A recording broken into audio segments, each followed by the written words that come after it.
Good morning and welcome to the Sidoti & Company June Investor Conference. The next company to present is the Superior Group of Companies. Representing the company are the CFO, Mike Kemple, and the CEO, Michael Benstock.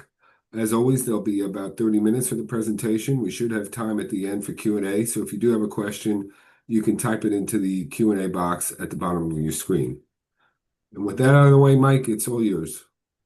Thanks, Jim, and good morning, everyone. We appreciate your time and interest in the Superior Group of Companies and are very excited to share the highlights of SGC and our compelling opportunities for growth.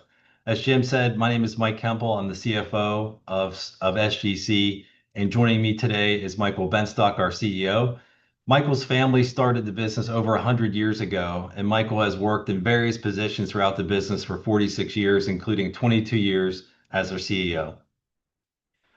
Here's our safe harbor statement, which you can certainly read at your leisure on our website. And now I'll move to just to share a few key investment highlights of Superior Group, and then we'll certainly get into more detail further in the presentation. We have three attractive, diversified businesses which operate in large, profitable growth industries.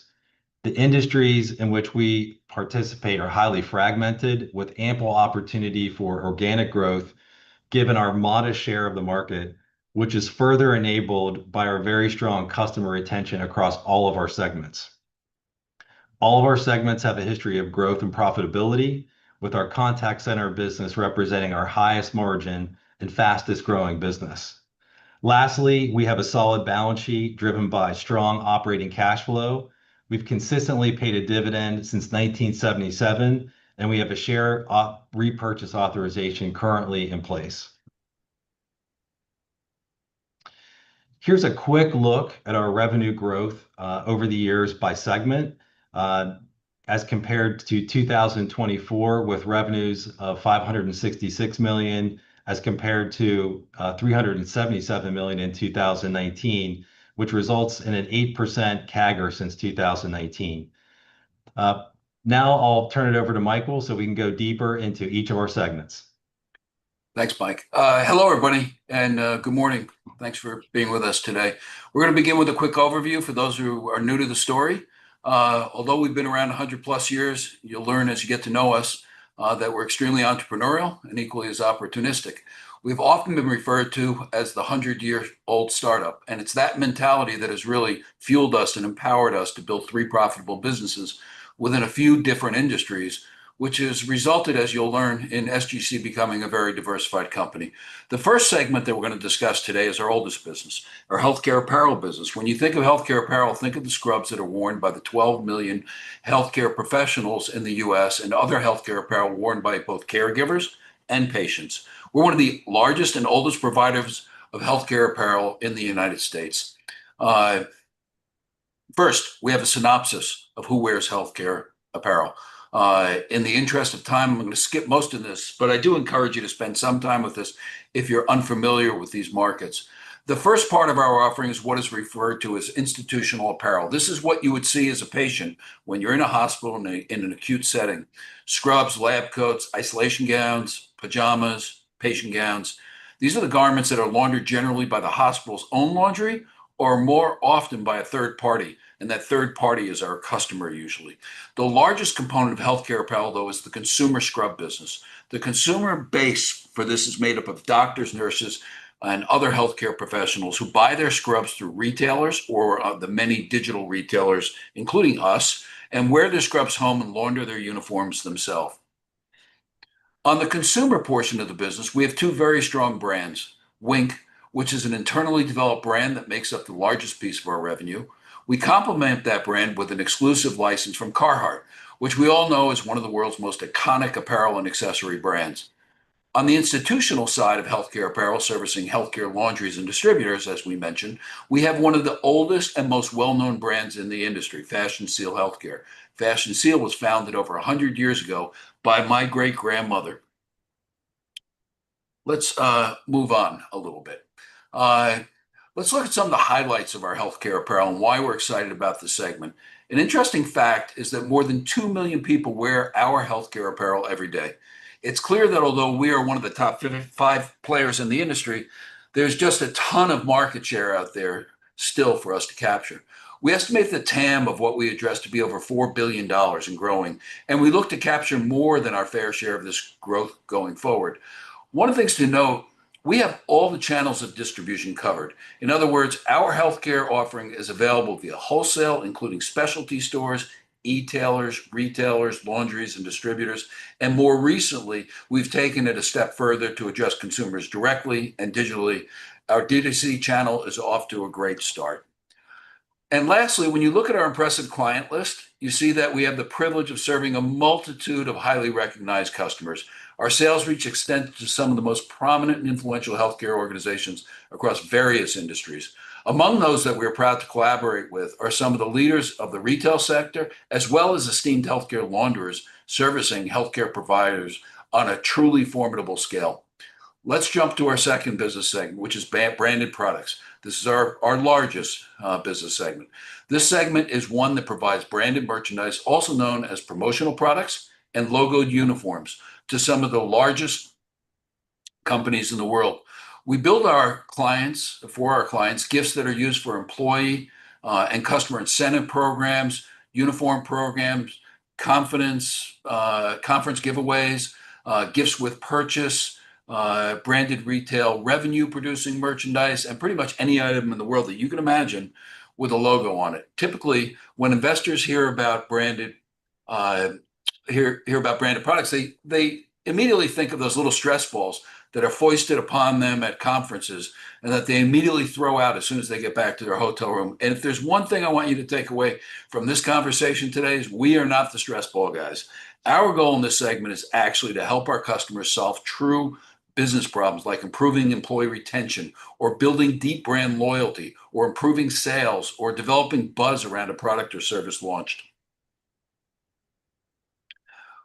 We're incentivizing customers by curating what we believe are the most beautiful gifts that people actually want to keep, and by developing branded retail products that customers will actually pay for and branded uniforms that employees are actually excited to wear. So what types of products do we make? I think by example, you'll understand better. We make the uniforms for Taco Bell and have for a long time.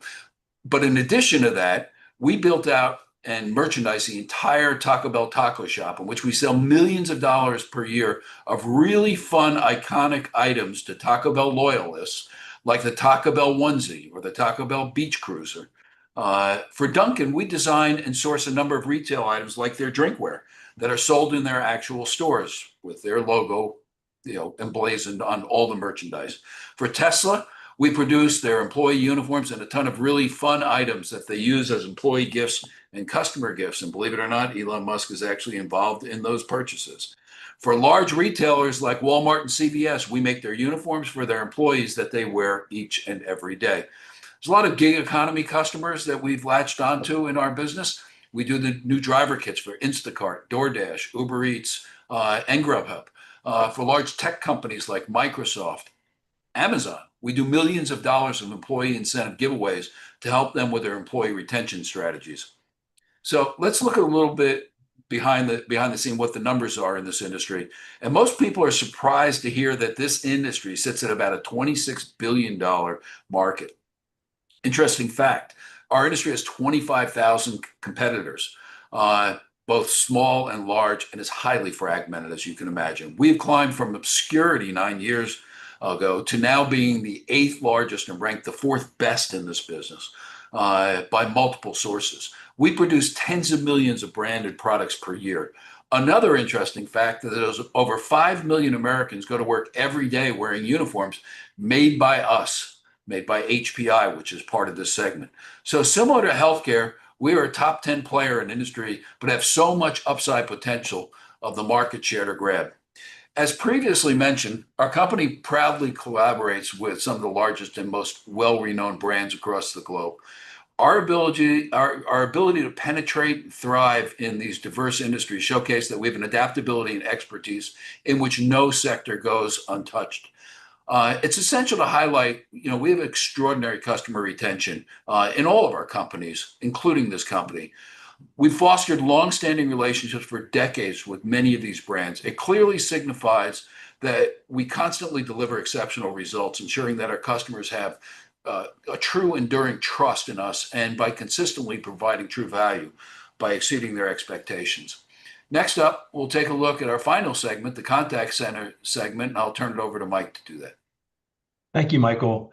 Contact centers is our third business segment, which we operate as the Office Gurus. The Office Gurus is a group of nearshore contact centers supporting both inbound and outbound call services on behalf of a number of different brands across a variety of industries. As you can see on this slide, there's a number of compelling reasons for companies to outsource contact center operations. Outsourcing contact center operations enables companies to more quickly scale and gain cost leverage, both in terms of labor as well as technology. Additionally, customer support is not always a core competency of businesses, and outsourced providers can deliver dependable, consistent customer experiences in multiple languages. Why do customers choose the Office Gurus? We're a preferred provider for a number of reasons. Customers choose the Office Gurus because our clients prefer a nearshore capability that is more culturally aligned with reliable English fluency. Also, by focusing on the small to medium-sized opportunities, we provide our clients with a high-touch service as compared to larger engagements with thousands of agents largely focused on transactional services. Lastly, we bring consistent processes, leverage analytics and technology, including artificial intelligence, which are all focused on improving the customer's experience for our clients. As you can see here, the Office Gurus operates from 10 offices across 5 nearshore countries, primarily in El Salvador and Belize, followed by Jamaica, the Dominican Republic, and a small footprint in the state of Florida. Our footprint provides access to various pools of talent to continue to support growth as well as risk mitigation. This is an industry in which quality customer service is of utmost importance. And you can see in this slide, we've been recognized as a leader within the business process industry, as well as being recognized as a great place to work. Clearly, the current inflationary environment combined with the proliferation of remote work environments has accelerated many companies' outsource plans as they've realized the remote workforce is their future, particularly in lower cost nearshore locations rather than in the US. Similar to the other two segments which Michael covered, in terms of growth opportunities, we represent a very small share of a very large market in the contact center business.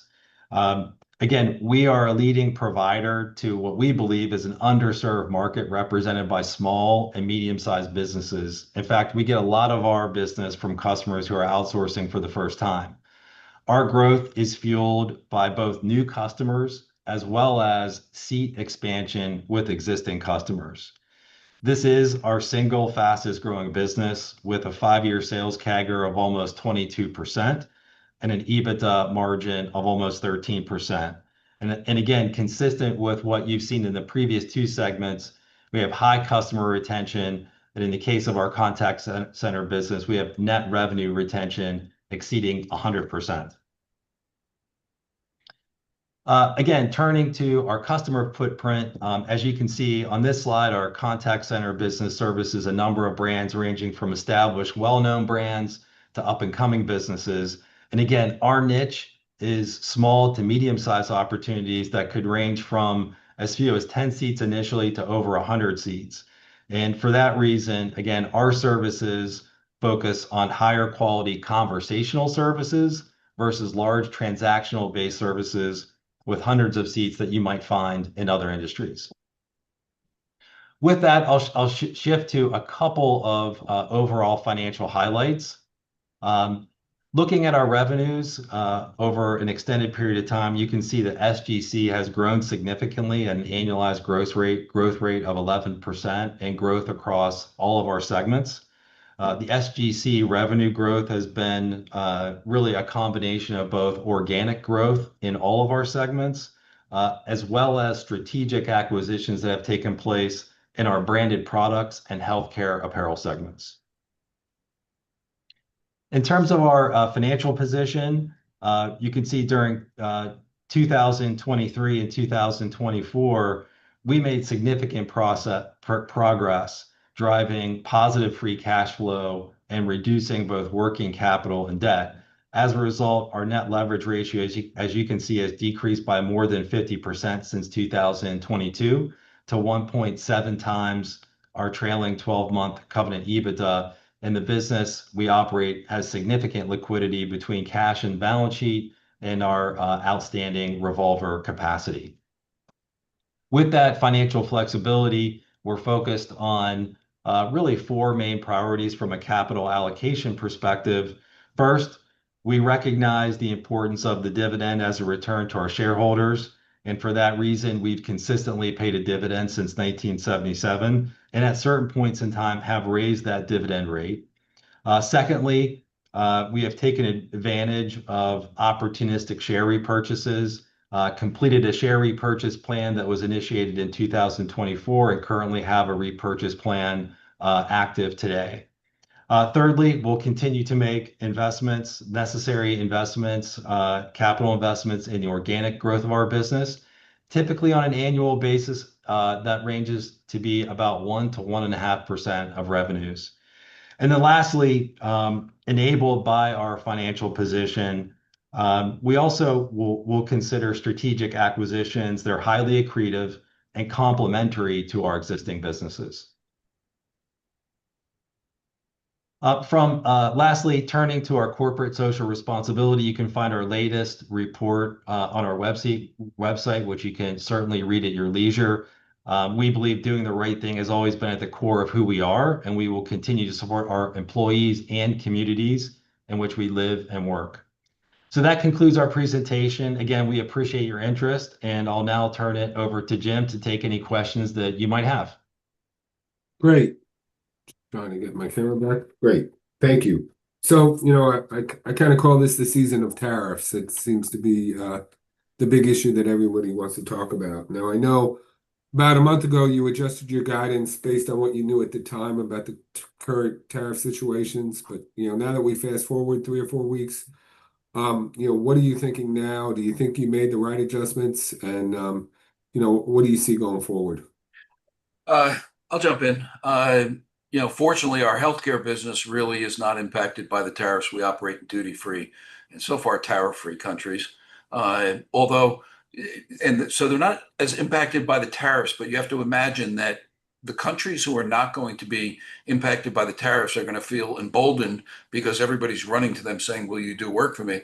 To raise wage rates and everything else. So there should be some pressure, and that's fine. We already have a price increase going into effect in July and August, depending on which side of that business it is. So we're in good shape, and we're doing everything we can to protect our margin.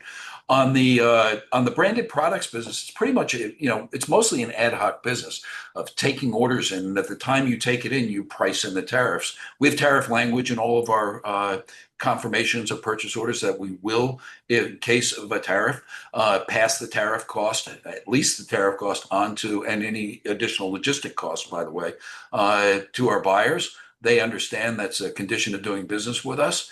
So overall, it's the only place it really impacts us a little bit is the HPI portion, the contracted uniform portion, where we usually have one opportunity a year or one opportunity in a 3-year contract. Some of those contracts we've had for 20, 30, 40 years, which answers another question that I saw pop up here.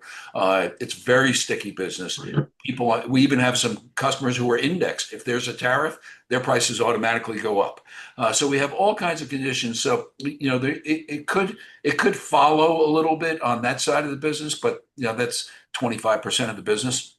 It's not a major portion of the branded products business. We think we're in great shape. We in the first Trump administration started moving a lot of production out of China. We are not heavily reliant on China for finished products now. And what do you think the impact of the tariffs is on your branded products customers? Do you see them scaling back, or hesitating, and have you seen? Yes, I think up till now we've seen marketing budgets and HR budgets being a little bit tight. They're spending less. they still have to spend. I mean, if you have a customer loyalty program, you don't just suspend it because of a tariff. You still have to give gifts. So you give gifts from places, you have a lot of choices to make. And so you give gifts from places that aren't as highly impacted by the tariffs, and you negotiate with your vendor for a better price, and you wind up negotiating with your customer for a higher price. But I think where it's most impacted is on employee gifting, which is something you can halt for a while. But let's face it, everybody is trying to hoard still employees. They've got good employees. They've gone through a lot over the last 5 years to get themselves the right employees. They don't want their employees leaving, and gifting is a retention tool. So, it's kind of been steady state for us. We have taken market share, no doubt, because some of our customers are spending less or not spending at all. They've paused their purchasing, and our sales, as you've seen, has not dropped on the branded product side. So when we come out of this, and maybe Trump's pronouncements yesterday about there being a deal with China could mean we are going to come out of this sooner rather than later, could be very good for our business. Because when we do come out, we will come out much stronger than even we had contemplated. And you mentioned on the healthcare apparel side, there's plenty of share opportunity for you, plenty of share to be gained. What are you doing to gain that share? I know you've opened that direct consumer website and you've some new products, but can you just give us a little more color on what you're doing to gain share in that market? Well, it's really becoming more omnichannel is the main thing. It's not just direct consumer website. You have to understand that scrubs were not largely bought online prior to COVID. COVID changed that whole dynamic, and we did not have a digital presence prior to COVID. So we had to kind of scurry after all the noise of COVID and then the supply chain issues that followed to get ourselves up and ramped up. We've had a real digital presence, I'd say, for 2 years now. And that's both selling to Amazon.com, Walmart.com, and all the other .coms, as well as our own direct to consumer. So it's a shift away from store. We're still emphasizing, there's still a lot of stores out there selling uniforms, and we are still selling them. But they're, the shift of and it's still, we estimate 35% or more of all uniforms or all scrubs are bought online when they're bought by the actual person and not supplied by their institution who launders them for them. That's a major shift, and we have stepped in line with that shift, and we are creating higher brand awareness. But it really is bringing newness to the market faster than everybody else is our biggest strategy around that, and we've accomplished that. When everybody else had the overhang of inventory, we did too, but we were still, because we had the wherewithal to do it and the financial wherewithal to do it, we still were creating newness. So once we got out of, we got that past us over a year ago, we were able to really start bringing to the market new products. Again, consumers are spending less, also because of the uncertainty. When they start spending at their normal levels, and when institutions start selling or buying at their normal levels, we believe that we are highly positioned to continue to grow the company even at higher levels. All right. You can talk a little bit about capital allocation. I know you bought back, I think, about 7 million of stock in 2024. I think you bought back about 4 million in 2025. Are you continuing to buy back shares? Is that on a program, or how does that work, and how much is left on the authorization? Sure. We as you noted, Jim, we had a first program approved in 2024. It was for $10 million. We completed that program in the first quarter of this year. And then upon completion of that program, the board approved a second authorization of up to 17.5 million, which we initiated in the first quarter. And we are, active in the market. Again, opportunistically, we see the share price, we believe, at a very attractive value, which is why we're in the market. And we will report here in the second quarter, where we stand in terms of remaining capacity. But again, we'll continue to be in the market where there's opportunities. Okay. All right. I'm taking some questions from the audience. How well positioned are you for roll-ups in the uniform and the branded products markets? given this downturn? Do you think you're more likely to be doing some more deals? Yeah, we said when we got past this, cloud of uncertainty, we have deals on the back burner that we will do, both in the branded products business as well as to get us better geographically positioned in the call center business.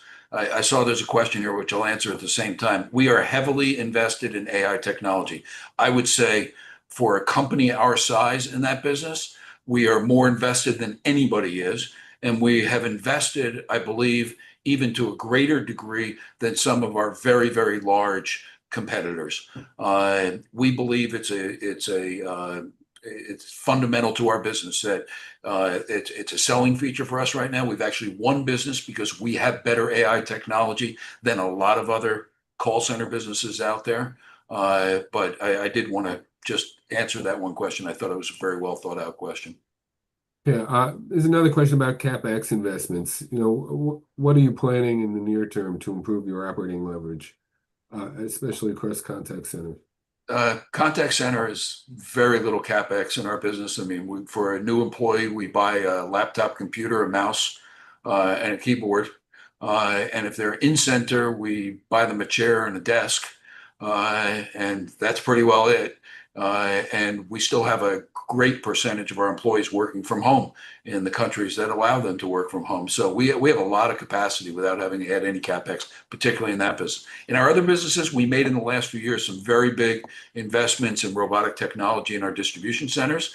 We don't contemplate any large investments going forward. Generally, our CapEx runs 1.5% per year. Every 5 to 7 years, it'll ramp up to 3% because maybe we're putting in the ERP or we're doing some major overhaul of something. But that's consistently been the history. All right. There's a question. I think you might have addressed it quickly, but just ask it again. With the major brands like CVS and Amazon and Walmart, once you get that business, how sticky is it, and how likely is it that those contracts get renewed?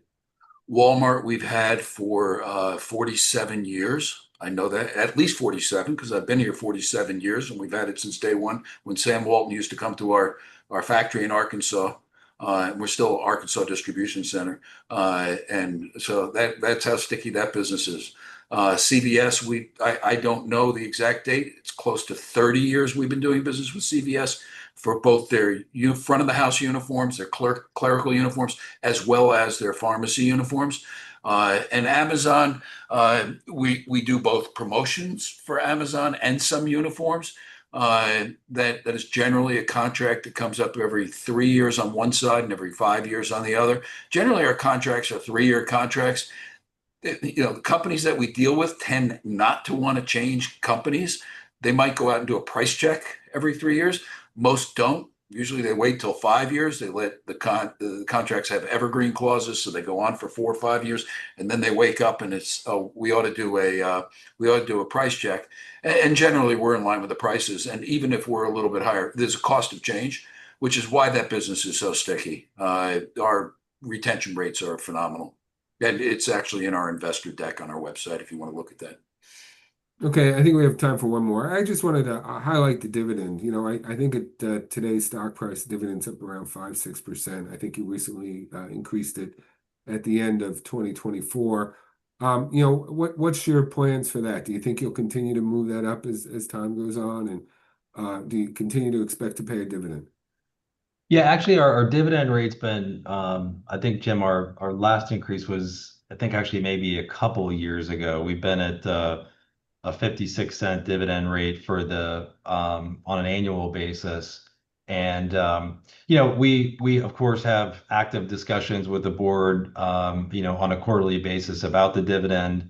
And we'll evaluate the dividend rate in the future based on other capital needs, performance of the business, et cetera. Again, as I mentioned in my prepared remarks, we certainly recognize that paying a consistent dividend is important to our shareholders, and that's certainly a priority of ours. And again, we'll evaluate the rate from time to time as we move forward. Okay. All right, well, we are out of time. Thank you, Mike and Michael, for presenting today and for taking the meetings, and thank you everyone for We need attending. more time. We need more time next time, Jim. Yeah, we'll have to A lot of extend this to unanswered 45 questions, and minutes. we invite So- people to take meetings with us whose questions are unanswered. Thank Right, you. and anybody, if they do have questions, I'm sure if they email Mike or Michael, they would answer them, or you could email me directly, and then I would. Absolutely. Yes. Okay, We'd be happy to. All Thank right. Thank you. you, Jim. Thanks, everyone. Thank you.